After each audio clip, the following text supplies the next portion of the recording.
This is Real Estate Rookie episode 154.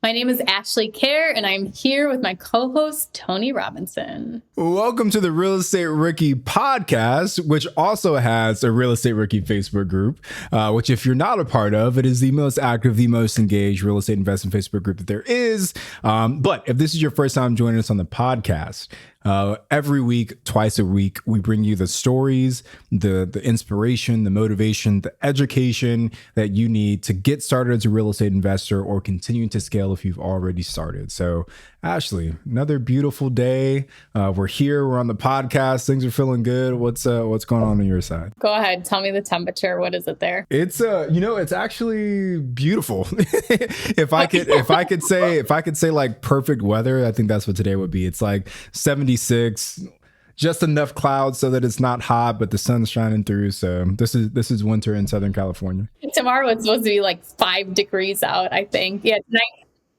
19 right now. Like when you look up the weather on your iPhone app, it just says stay inside. It says don't bother.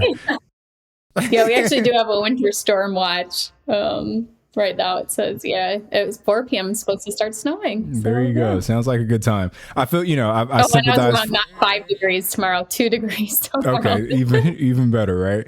Like I sympathize for you because I feel like every time you go somewhere, whenever you try and go back to Buffalo, you always get stuck in some other state because the weather is so bad trying to get back home. So you were stuck where in Atlanta last week, you were stuck somewhere else the last time you went out. So first it was Detroit coming back from Denver, and then it was and then in Atlanta coming back from Tennessee. So yeah, luckily when I just went to Seattle, I did not get delayed or canceled. I made it back on time. We just need to have you and the whole fam just pick up and move to California. There, I told you there's actually where I live, this whole town used to be filled with dairy farms. So you guys will fit right in if you come to SoCal where I'm at. I feel like New York and California are pretty similar except for the weather. There you go. Yeah. So anything new before we jump into today's question? Yeah, there's always so much that's happened right now. So we got a flip that we're about to start. We have a few new cabins that we got under contract, and we actually just got 2 new short-term rentals under contract in a new market. First time moving into this new market. So those houses should be done hopefully sometime this summer. I'm not going to quite share what that market is just yet because I'm afraid that I might end up creating more competition than what we need. But excited that we're finding another place outside of Joshua Tree, outside of the Smoky Mountains to start kind of sinking our teeth into. And as we look to kind of meet our aggressive growth goals, we realized that we couldn't do it with just those 2 markets. So we're probably by the end of this year going to be in a lot more cities than the 2 that we're in right now. Shreveport, Louisiana. Yeah, actually, the best place to invest is Shreveport, Louisiana. And if there is ever a property that you see that's for sale in Shreveport, you should snatch it up immediately because that is the best return that you'll get for your money. Well, that's awesome. Congratulations. I didn't know that you had found a new market. I think that I know what it is, but I will confirm with you after the show that I can go ahead and jump in and become your competitor. There you go. Yeah. I'll give you a pass. But everybody else, I gotta keep it under wraps at least for a while. So I've been working on a out-of-state flip. I got my first out-of-state investment property. I'm doing a joint venture agreement. So that's like something I'm the most excited about right now because it's moving the fastest, I'd say. I feel like I still have 1 million properties under contract. One, found out there's a $13,000 lien against the property or a judgment against the property owner.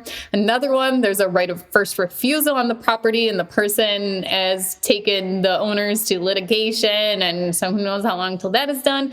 Another one, there was an issue with the survey, whether we could have a survey or not. The sellers tried to give us a survey from like 19 98, I think it was, and that's like too long ago for me. Like I will accept it a survey, but not that old. So just like different things keep coming up for each property, but I feel like it's just going to be like, okay, you're closing on everything. I was going to say, like, they're all going to hit at the same exact time. And I know. You're just going to like wither away from the stress of having like all these big deals closing all at the same time. That's one thing I am looking for, though, if anybody wants to find me a deal, I will for sure pay a referral fee. That is in Rushford Lake, New York, or Lime Lake, New York. Those two lakes, I'm looking for a lake house. So if anyone gets a good lead on that, budget is around like 300 to 350,000 or less. Less is always fine. Yeah, there you go. You got to anchor low with those kind of things, Ashley. Yeah. What she meant to say was 150,000. That's the number she meant to say. Okay, so Tony, we are going back to your DMs. Back to the DMs. Or this was actually a question you had. I posted a question on my story. Had a bunch of responses come in. So this is one of those questions that popped in that I didn't get a chance to answer on my actual profile. So this question comes from Mini_Van with like 4 N's, and Mini_Van's question is partnering with family members a good idea? So I've worked with family in some capacity before, but I'm curious, Ash, what are your take and what's your take? And I'll kind of share my thoughts. So I have a property with my sister right now and a property with my brother, just one property each. The mistake I made with my sister is we didn't put enough stuff in writing and we didn't treat it like a business. It's actually her primary residence. She's house hacking it, and it was kind of left. We knew what was happening when we bought the property, but we never set expectations or putting in writing what happens when she moves out of the property. Or even if we sell it, what's the exact breakdown? And do I get, my percentage back that I put for the down payment and then we split the profit? Like, we didn't break that down. Or even when she moves out, okay, do we split the rent payment then, the rent income from that? So I think just like my recommendation would be to treat it like a partnership. Like, family member, no matter who it is, treat it like a partnership, put in writing as to create an operating agreement.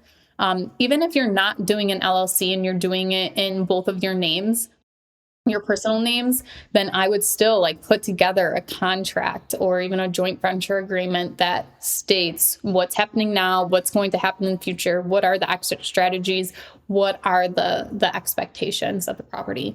And then for my brother, I actually gifted him a percentage of the property, and I don't even know if he knows the address of the property. He just asks me for his K1 every year. So he's a pretty easy partner, so I can't say anything there. No, you make a really good point, Ashley, about treating the partnership with family the same way that you would a partnership with anybody else. So I've worked with family in different capacities. Most recently, my mom actually acted as a private money lender for one of our flips. She had gotten some additional money from like retirement, and she wasn't sure what to do with it. So I said, "Hey, Mom, like we're lending, we're lending money from other people. Like, I'd rather give you a return than someone else."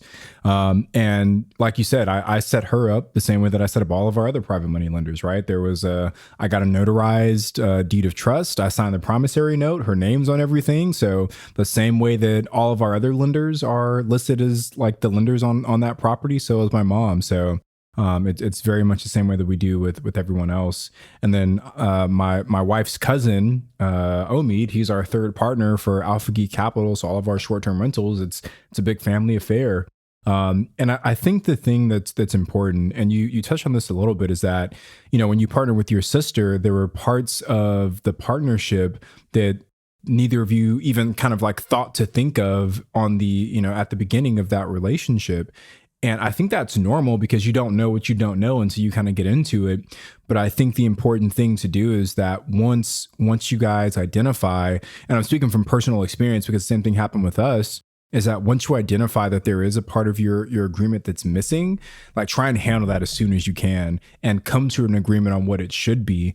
So like for us in Alpha Geek Capital, we had a meeting like right before the end of last year where we said, hey, the business has changed a lot, and how we structure things in the beginning doesn't really represent how we think it should be structured moving forward. And we restructured what our partnership agreement was to reflect what we felt made the most sense in today's environment.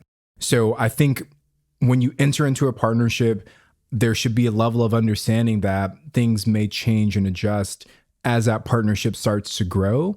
And if at any point you feel like the current structure isn't conducive to the long-term health of that partnership, you have almost an obligation to speak that concern to your partner. Yeah. And I think one major thing to note too, especially if you're having a family member come on as just the money partner, maybe they've never invested in real estate before, they don't know anything about real estate investing, is to make sure that they know they could lose all their money. Make sure that they know that real estate investing is still a risk, because I think it's very easy for people to watch your success and say, hey, I want a piece of that. And that can be a really hard thing to do, is to lose your family members' money too. That's a really good point, Ashley. And I think, I can't remember who said this, but some real estate investor that I follow said that if he ever invests with family, that it has to be a deal that's so good that he would take his grandma's last dollar.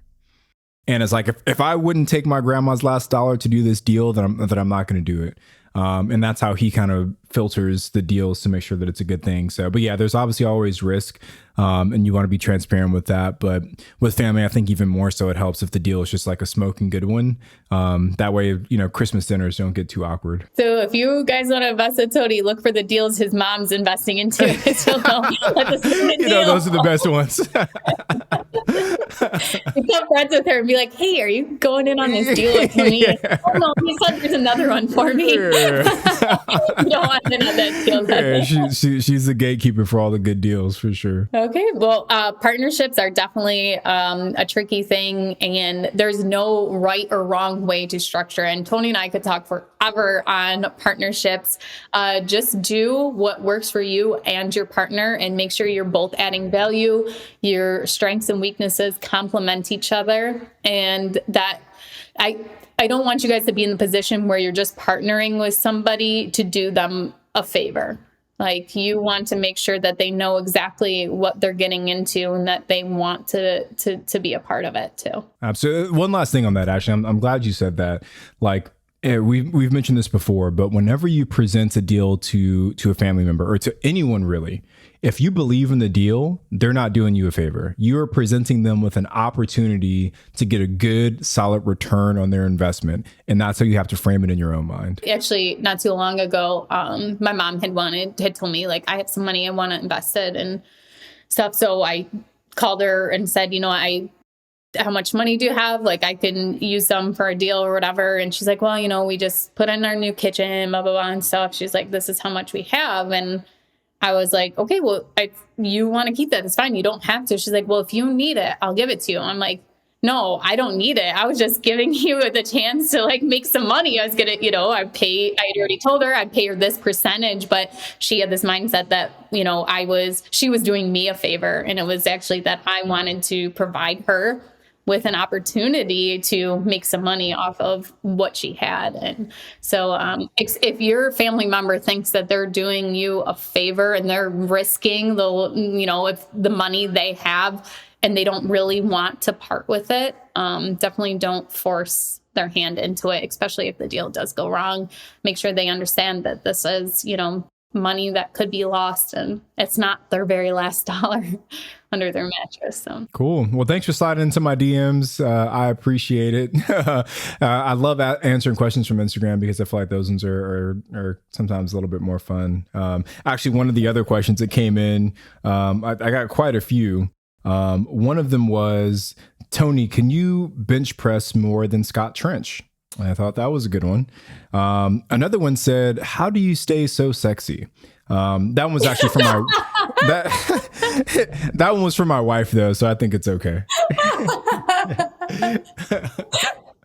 I would say that question to her.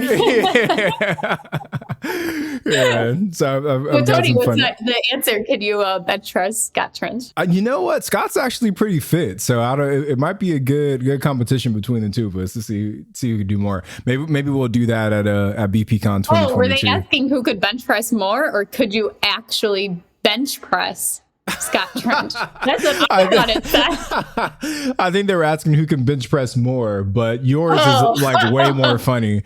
So maybe next time Scott and I are together, I'll see if I can actually bench press him physically. There's a YouTube video. There's a YouTube video. Well, thank you guys so much for joining us for this Rookie Reply. My name is Ashley at Wealth from Rentals, and he's Tony at Tony J. Robinson on Instagram. Check out the Real Estate Rookie Facebook page, and we will be back on Wednesday with another guest. Thank you guys so much for listening, and stay tuned for this tip from Bigger Pockets.